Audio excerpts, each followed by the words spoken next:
Hi friends, welcome back to my YouTube channel. ಇವತ್ತು ಉತ್ತರ ಕರ್ನಾಟಕ ಶೈಲಿಯ ಶೇಂಗಾ ಚಟ್ನಿ ಪುಡಿ ಹೇಗೆ ಮಾಡೋದು ಅಂತ ನೋಡೋಣ ಬನ್ನಿ. ಸೊ ಮೊದಲನೇದಾಗಿ ಬೇಕಾಗಿರೋ ಇಂಗ್ರೀಡಿಯೆಂಟ್ಸ್: ಶೇಂಗಾ, ಹುಣಸೆಹಣ್ಣು, ಖಾರದ ಪುಡಿ, ಅರಿಶಿನ ಪುಡಿ, ಜೀರಿಗೆ, ಒಂದು ಹಿಡಿ ಕರಿಬೇವಿನ ಸೊಪ್ಪು, ಒಂದು ಗಡ್ಡೆ ಬೆಳ್ಳುಳ್ಳಿ. ಸೊ ಈಗ ಸ್ಟಾರ್ಟ್ ಮಾಡೋಣ. ಶೇಂಗಾನ ಒಂದು ಕಬ್ಬಿಣದ ಬಾಣಲೆ ಅಥವಾ ಕಬ್ಬಿಣದ ಒಂದು ಹಂಚು ಮೇಲೆ ಹಾಕಿ ಮೀಡಿಯಮ್ ಫ್ಲೇಮಲ್ಲಿ ಚೆನ್ನಾಗಿ ಫ್ರೈ ಮಾಡ್ಕೋಬೇಕಾಗತ್ತೆ. ಮೀಡಿಯಮ್ ಫ್ಲೇಮಲ್ಲೇ ಮಾಡಿ.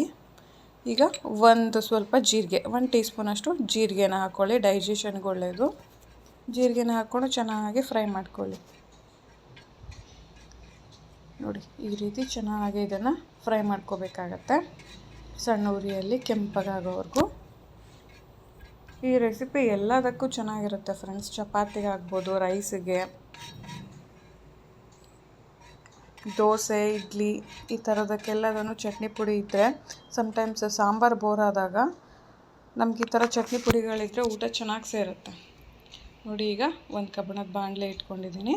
3 ಟೇಬಲ್ ಸ್ಪೂನಷ್ಟು ಅಡುಗೆ ಎಣ್ಣೆನ ಸೇರಿಸ್ಕೊತಾ ಇದ್ದೀನಿ. ಸೊ ನೋಡ್ತಾ ಇರ್ಬೋದು. ಅಡುಗೆ ಎಣ್ಣೆ ಹಾಕ್ಕೊಂಡು ಚೆನ್ನಾಗಿ ಬಿಸಿ ಆದ ನಂತರ 1 ಹಿಡಿಯಷ್ಟು ಕರಿಬೇವಿನ ಸೊಪ್ಪನ್ನು ಸೇರಿಸ್ಕೊತಾ ಇದ್ದೀನಿ. ಇದನ್ನು ಚೆನ್ನಾಗಿ ಬಾಡಿಸ್ಕೋಬೇಕಾಗತ್ತೆ.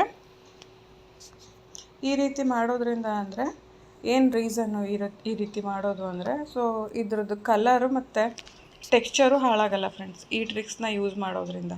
ಹುಣಸೆ ಹಣ್ಣು, ಹಾಗೆ ಖಾರದ ಪುಡಿ ಮತ್ತು ಅರಿಶಿನ ಎಷ್ಟು ದಿನ ಇಟ್ಟರೂ ಚಟ್ನಿ ಪುಡಿಯ ಕಲರ್ ಹಾಳಾಗಲ್ಲ ಈ ಟ್ರಿಕ್ಸ್ ಯೂಸ್ ಮಾಡೋದ್ರಿಂದ. ಸೊ ನೀವು ಕೂಡ ಮರೆಯದೆ ಟ್ರೈ ಮಾಡಿ. ಏನಿಲ್ಲ, 3 ಟೇಬಲ್ ಸ್ಪೂನ್ ಆಯಿಲು, ಖಾರದ ಪುಡಿ, ಅರಿಶಿನ ಪುಡಿ, ಹುಣಸೆ ಹಣ್ಣು ಹಾಕ್ಕೊಂಡು ಚೆನ್ನಾಗಿ ಫ್ರೈ ಮಾಡ್ಕೊಳ್ಳೋದು.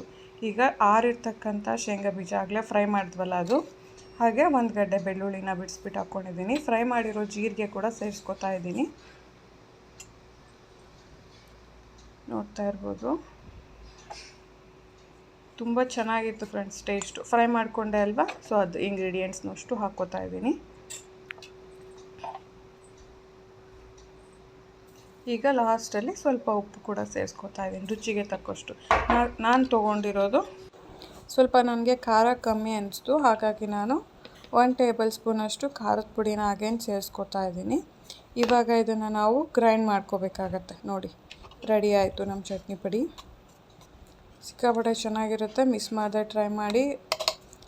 ಸಾಂಬಾರು, ಪಲ್ಯ ಬೋರ್ ಆದಾಗ ರೈಸು ಕರಡಿದ್ರೆ ಸಾಕಾಗತ್ತೆ, ಅದಕ್ಕೆ ಇದನ್ನು ಆ್ಯಡ್ ಮಾಡ್ಕೊಂಡು ತಿನ್ನಿರಿ, ಮಸ್ತ್ ಇರುತ್ತೆ. ನನ್ನ ಚಾನಲ್ನ ಸಬ್ಸ್ಕ್ರೈಬ್ ಮಾಡ್ಕೊಳ್ಳಿ. Thank you friends.